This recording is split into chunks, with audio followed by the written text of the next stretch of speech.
Nuestro primer artículo de fe declara: nosotros creemos en Dios el Eterno Padre y en su Hijo Jesucristo y en el Espíritu Santo. Nos unimos a casi todos los demás cristianos en esta creencia de un Padre, un Hijo y un Espíritu Santo, pero lo que creemos en cuanto a ellos es diferente de las creencias de los demás. No creemos en lo que el mundo cristiano llama la doctrina de la Santa Trinidad. En su primera visión, José Smith vio a dos personajes distintos, dos seres, aclarando de esa manera que las creencias que prevalecían en aquella época concernientes a Dios y la Trinidad no eran verdaderas. A diferencia de la creencia de que Dios es un misterio incomprensible e incognoscible, creemos que la verdad en cuanto a la naturaleza de Dios y nuestra relación con Él es cognoscible y que es la clave de todo el resto de nuestra doctrina. La Biblia contiene la gran oración intercesora de Jesús, en la que declaró que esta es la vida eterna, que te conozcan a ti, el único Dios verdadero, y a Jesucristo, a quien has enviado. El esfuerzo por conocer a Dios y su obra comenzó antes de la vida terrenal y no terminará en ella. El profeta José Smith enseñó: no aprenderán todos los principios de la exaltación sino hasta mucho después que hayan pasado por el velo. Nos basamos en el conocimiento que adquirimos en el mundo preterrenal de los espíritus. Por consiguiente, al intentar enseñar a los israelitas la naturaleza de Dios y su relación con sus hijos, el profeta Isaías declaró, como está grabado en la Biblia: ¿con quién, pues, compararéis a Dios? ¿O qué imagen le compondréis? ¿No sabéis? ¿No habéis oído? ¿No os lo han dicho desde el principio? ¿No lo habéis entendido desde la fundación de la tierra? Sabemos que los tres miembros de la Trinidad son separados y distintos.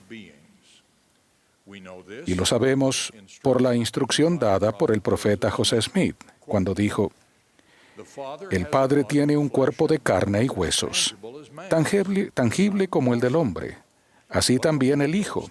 Pero el Espíritu Santo no tiene un cuerpo de carne y huesos, sino es un personaje de espíritu. De no ser así, el Espíritu Santo no podría morar en nosotros.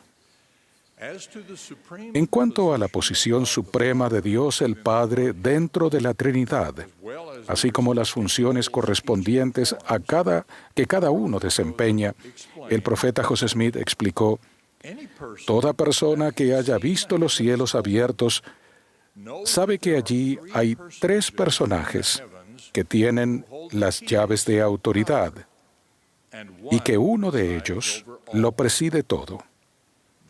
Estos personajes se llaman Dios el primero, el Creador; Dios el segundo, el Redentor; y Dios el tercero, el Testigo o Testador.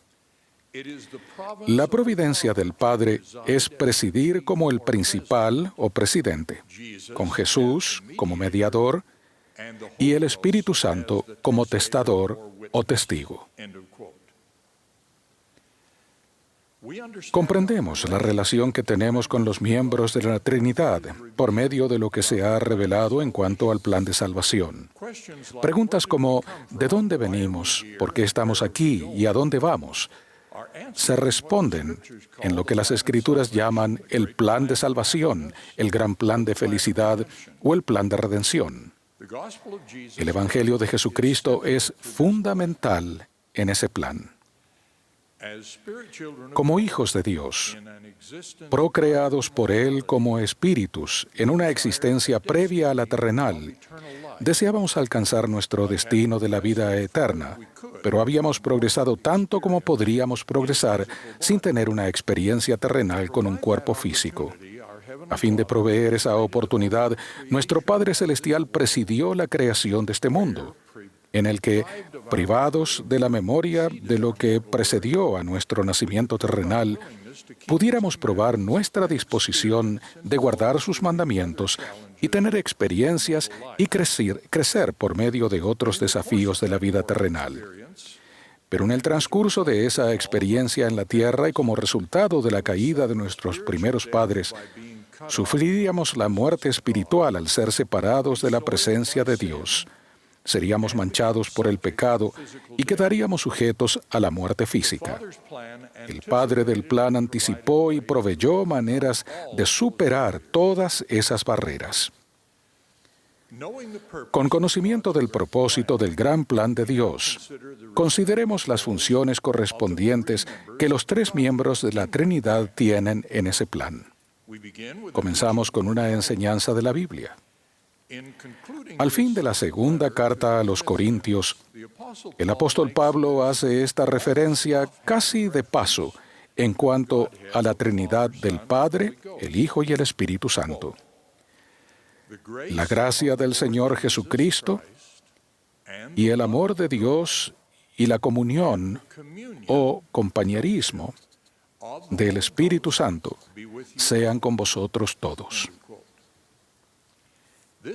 Ese pasaje bíblico representa a la Trinidad y hace referencia al amor motivador de Dios el Padre, que lo define todo, a la misión misericordiosa y salvadora de Jesucristo y al compañerismo del Espíritu Santo. Todo comienza con Dios el Padre. Aun cuando es relativamente poco lo que sabemos sobre Él, lo que sí sabemos es decisivo para entender su posición suprema, nuestra relación con Él y su función de supervisión en el plan de salvación, la creación y todo lo que le siguió. Tal como el elder Bruce R. McConkie escribió poco antes de morir, en el sentido máximo y definitivo de la palabra, solo hay un Dios verdadero y viviente. Él es el Padre, el Todopoderoso, Elohim, el Ser Supremo, el Creador y Gobernador del universo. Él es el Dios y el Padre de Jesucristo, así como de todos nosotros. El presidente David O. McKay enseñó que la primera verdad fundamental que Jesucristo defendió fue esta, que detrás, por encima y sobre todo, se encuentra Dios el Padre, el Señor de los cielos y de la tierra. Lo que sabemos de la naturaleza de Dios el Padre es mayormente lo que aprendemos del ministerio y las enseñanzas de su Hijo unigénito Jesucristo. Tal como el elder Jeffrey R. Holland ha enseñado, uno de los propósitos supremos del ministerio de Jesús fue revelar a los mortales cómo es Dios nuestro Padre y revelarnos y darnos a conocer la verdadera naturaleza de su Padre, nuestro Padre Celestial. La Biblia contiene un testimonio apostólico de que Jesús era la imagen misma de la sustancia de su Padre, lo cual simplemente explica la enseñanza del mismo Jesús de que el que me ha visto a mí, ha visto al Padre. Dios el Padre es el Padre de nuestro espíritu. Somos sus hijos. Nos ama y todo lo que hace es para nuestro beneficio eterno. Es el autor del plan de salvación y es mediante su poder que dicho plan logra sus propósitos para la gloria final de sus hijos. Para los mortales, el miembro más visible de la Trinidad es Jesucristo. Una gran declaración de doctrina que hizo la primera presidencia en 1909 afirma que Él es el primogénito entre todos los hijos de Dios, el primero nacido en el Espíritu y el unigénito en la carne. El Hijo, el mayor de todos, fue elegido por el Padre para llevar a cabo el plan del Padre, a fin de ejercer el poder del Padre para crear incontables mundos y salvar a los hijos de Dios de la muerte por medio de su resurrección y del pecado por medio de su expiación. A ese sacrificio supremo, acertadamente se le llama el acto central de toda la historia de la humanidad. En esas ocasiones sagradas y singulares en que Dios el Padre ha presentado personalmente al Hijo, Él ha dicho: «Este es mi Hijo amado, a Él oíd». Por consiguiente, es Jesucristo, como Jehová, el Señor, Dios de Israel, quien habla a los profetas y por medio de ellos. Es así que cuando Jesús se apareció a los nefitas después de su resurrección, se presentó a sí mismo como el Dios de toda la tierra. Es por eso que Jesús a menudo habla a los profetas del Libro de Mormón y a los santos de los últimos días como el Padre y el Hijo, un título que se explica en la exposición doctrinal inspirada de la primera presidencia hace 100 años. El tercer miembro de la Trinidad es el Espíritu Santo, a quien también se le llama el Santo Espíritu, el Espíritu del Señor y el Consolador. Él es el miembro de la Trinidad que es el agente de la revelación personal.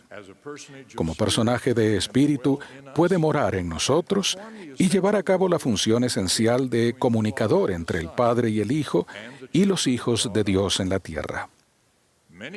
Muchos pasajes de las Escrituras enseñan que su misión es testificar del Padre y del Hijo.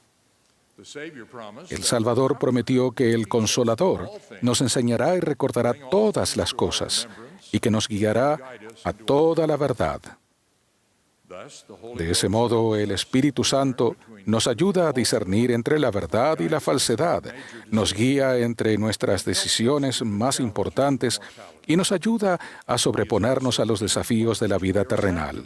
Es también el medio a través del cual somos santificados, es decir, limpiados y purificados del pecado. Entonces, ¿de qué manera nos ayuda con nuestros desafíos actuales el comprender el plan de salvación y esta doctrina celestial revelada sobre la Trinidad?